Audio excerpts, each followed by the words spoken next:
Right, Kevin. So just a couple of things to go over there from the last lesson. A few little details first, and then we'll get into the strumming part of it. So first of all, just to keep in mind your string names. Easy way of remembering it is Eddie 8 Dynamite, Goodbye Eddie, EADGBE. So that's just a note that you get usually, assuming it's tuned normally, when you play the string open. Okay, and just a couple of adjustments to the chords there as well. So with A major, I always recommend people. So as I said, this way of doing it is not wrong, but this way is a bit better, right? Because it just gets all your fingers closer to the fretboard or to the fret. So that's first finger in the middle on the G string, about halfway up the fret just to make room. Then middle finger on the string above it, third finger on the string below it. And always get your finger, whenever you're holding down a note in any context, it's always better to get your finger as close to the fret as you can get it, just without being on it. So A, C, D, and then, E with the middle finger above as opposed to this way. Again, this is not wrong, but this is just a bit more conducive to the kind of things you're going to be doing around the chord. G, one thing we pointed out there was another way of doing G is to get the third finger up a string and hold both the first and the second string down on the third fret. And keep in mind as well, that's just another way of playing G. That's not a variation on the chord. We'll go into why that is in a little bit. We've got A minor, D minor. So generally, most people do it with the third finger. I kind of prefer it with the little fingers. It just kind of falls a bit more naturally there. And of course, E minor. And keep in mind as well that with all of those basic chords, with the exception of the two E's, E major and E minor, and G, you don't include the sixth string. So for all of them, A, just get the thumb up there and just take it out of the equation. Same with C. With C, you have the option of using the thumb or just holding down the A string in such a way that your third finger touches the sixth string. D, same here. E, you leave them all open. And G, you're holding that down on the third fret on the sixth string, so obviously you use that. And then the same is true A minor, D minor, but then E minor, you leave them all open. So two new chords then that are on that sheet, they're a little bit less than basic, but they come up an awful lot, is F major 7, so that's open first string, first fret on the second string, second fret on the third string, and then these two go down kind of as a pair here on the third fret of the A and D strings. And as usual, keep that out of there. Unless you want to make it sound a little bit bigger, you can get your thumb and actually wrap it around and hold that F note, but that has to be on the first fret for it to be an F note underneath the F chord.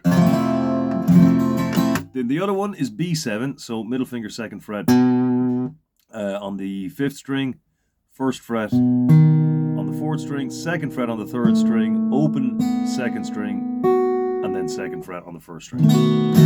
So just have a quick practice of them, kind of go around on them. Okay. So on to the strumming then. So two different approaches to this, right? So what I was saying to you was the way to carry a song nice and steady, keeping the rhythm going without having to think about it too much, is that whatever way you're strumming it, your hand should be going down, up, down, up, down, up in a completely regular kind of way, right? So like, for example, Riptide by Vance Joy is a good example of that, right? So the way to play that is not...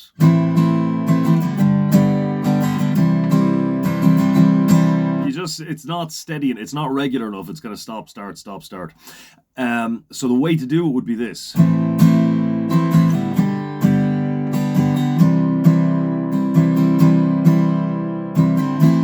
so on. So that's the movement, right? And it's just that you're skipping a few to make the pattern. So two approaches to this, right? So we're going to go with Hey Joe, and I just want you, for now, just to play it like this.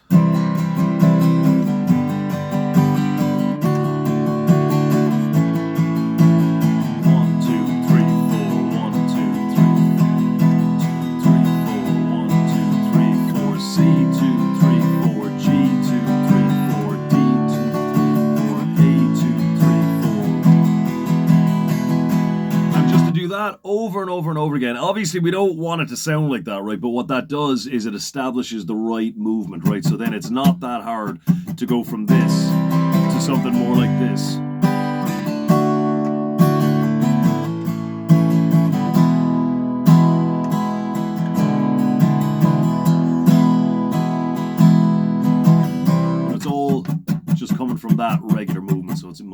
keep going. Second thing then is the calypso pattern. So kind of pretty similar to the Riptide strumming pattern. So this is dum da da da da da, down down up up down up. Now you generally don't have to worry very much about some sequence of down up up down down whatever, right? But if you want it to sound like dum da dum da da da dum da dum da da da while keeping that regular hand motion going, then it has to be down down up up down up down down up. And of course the tricky bit with this is the fact that we're going down down up skip and skipping that third beat, down down up up down up down down up up down up. So it's tempting to kind of go down down up, stop up here for the break, right? But you don't, you just let the hand drop right back down, up down up. So let's just use E minor for this. We'll do 4 bars of it.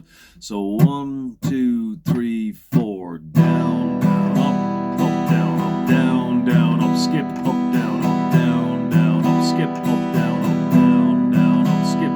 Keep going, down down up skip up down down up skip up down up down down up skip up down up down down up skip up down up. So if you try those two things, that should sort out the strumming, because pretty much all strumming works like that. You get the tempo, that's the speed you're moving at, and then you just keep that regular hand motion going.